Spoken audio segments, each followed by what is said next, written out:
Eu vou te falar nesse vídeo as 5 maiores contraindicações dentro do lash lift. Então, por exemplo, a sua cliente que você vai fazer lá te pergunta: eu tenho rinite alérgica, eu posso fazer? Eu tô com uma verruga no olho, eu posso fazer? Eu tô grávida, será que eu posso fazer? Então, nesse vídeo eu separei as 5 maiores e a última coloquei de propósito uma mais polêmica, assim. Então, fica até o final se você não quer passar pelos perrengues que eu passei atendendo clientes e não sabendo como proceder quando algo novo acontecia. Antes, já se inscreve nesse canal, porque o mundo do lash lift vai muito além das contraindicações e é aqui que você vai entender bem mais de forma aprofundada. O primeiro tópico que eu separei foi, com certeza, grávidas e lactantes, né? Lactantes é quem tá amamentando. Não pode realizar. Pensa comigo, quando você tá grávida ou tá ali amamentando, é uma fase muito importante pro bebê. É uma fase em que ele tá desenvolvendo e, querendo ou não,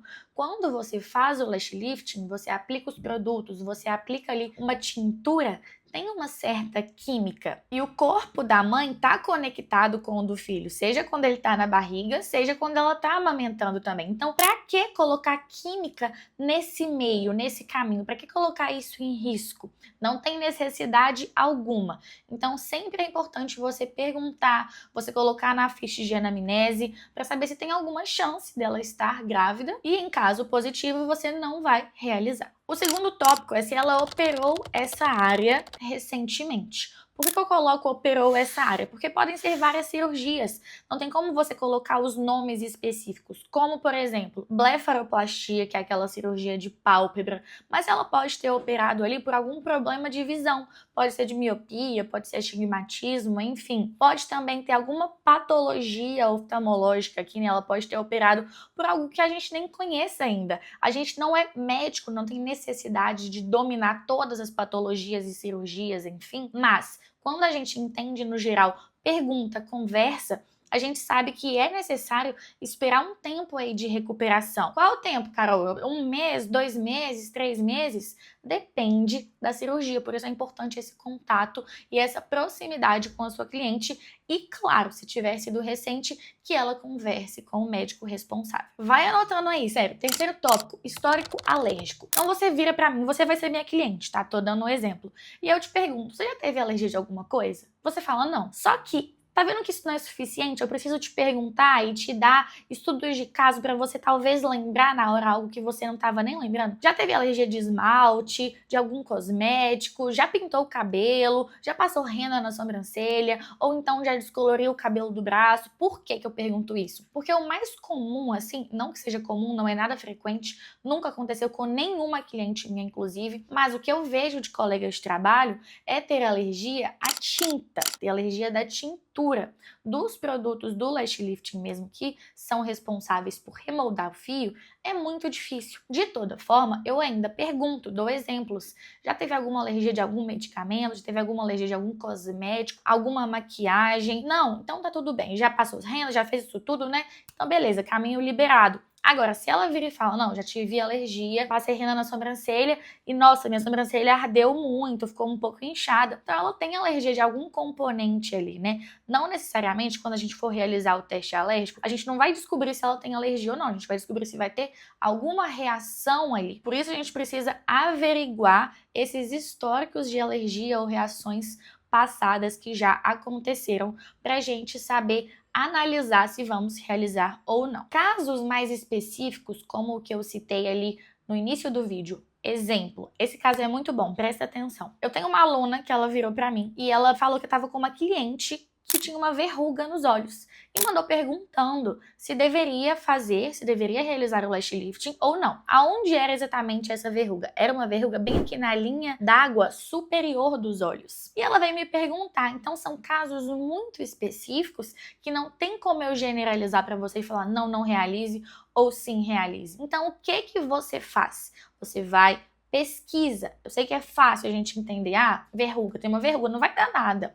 Quando você pesquisa o que é uma verruga, você vê que tem casos em que uma verruga pode passar de um lado para o outro, pode Pode, por exemplo, se eu entrar em contato aqui, entrar em contato em outro lugar, eu posso fazer com que ela se multiplique, digamos. Ou ainda, se você pode passar de uma pessoa para outra quando você pesquisa o que é verruga. Agora, pode ser que nem seja uma verruga, pode ser algo que ela diagnosticou dessa forma, mas que na verdade é alguma outra coisa. Por isso é importante que ela converse com o médico. Gente, essas e outras situações muito específicas, muito peculiares, eu ensino dentro do Profissão Lash Lifter como que você vai proceder em cada uma das situações. Então eu mostro exemplos práticos, falo do que tem que ter na ficha de anamnese, falo de como fazer o teste de reação, né, se vai dar alguma reação de alergia ou não, e como proceder antes de acontecer, de forma a prevenir, e também depois que acontece, para você se portar como uma profissional. Se você quer entrar para o curso Profissão Lash Lifter e ter acesso a isso,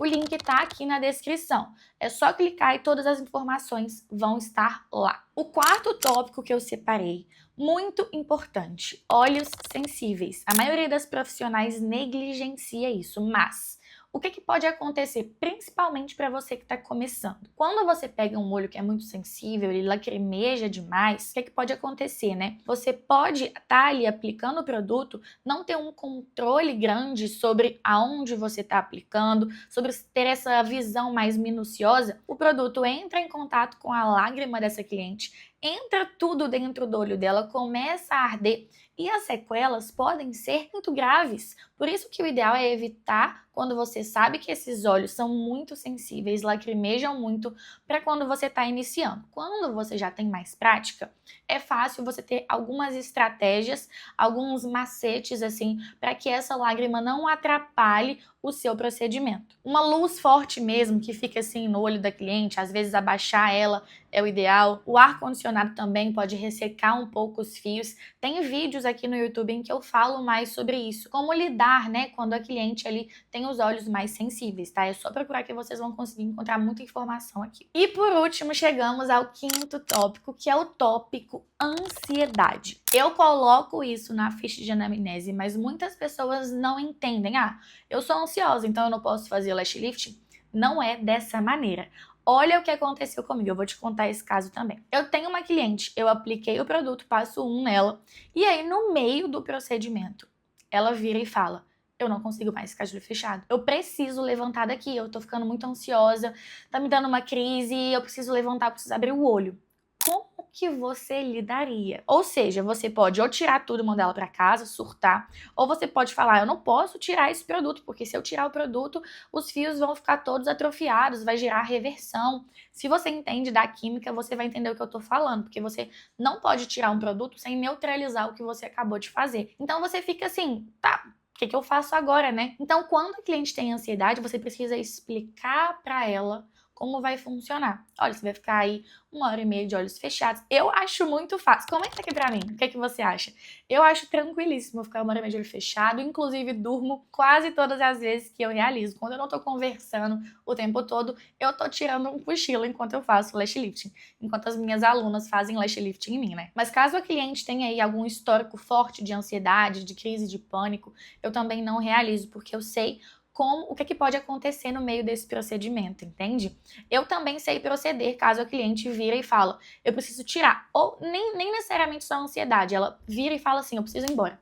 Aconteceu uma coisa, eu preciso ir embora, então eu preciso tirar o produto aqui do meu olho agora, você precisa me deixar aí, eu preciso abrir o olho. Então você tem que entender também como proceder depois que essas contraindicações acontecem. Nesse caso, para você que ficou até o final, eu vou até te falar como que eu procederia nessa situação. Se ela precisar ir embora ou se ela precisar abrir o olho por causa de ansiedade, independente do motivo, você remove o produto na hora, não tem como você obrigar ela a ficar deitada ali, e entrega uma escovinha com o passo 2 para ela e ir aplicando em casa mesmo, porque isso vai fazer com que o fio neutralize, tá? Ela precisa ir embora, você tem que respeitar esse desejo dela, mas ainda assim seguir as normas do procedimento. Então, essa seria a maneira ideal aí. Lembra de comentar se você é uma pessoa ansiosa que não conseguiria ficar 1h30 de olho fechado, ou se você é uma pessoa bem tranquila que dormiria e ficaria conversando assim como eu. Sério, comenta aqui pra mim. E é isso. Se você ficou até o final desse vídeo, se esse vídeo agregou em algo aí pra sua carreira, pra sua profissão, e você quer ouvir uma obrigada hoje,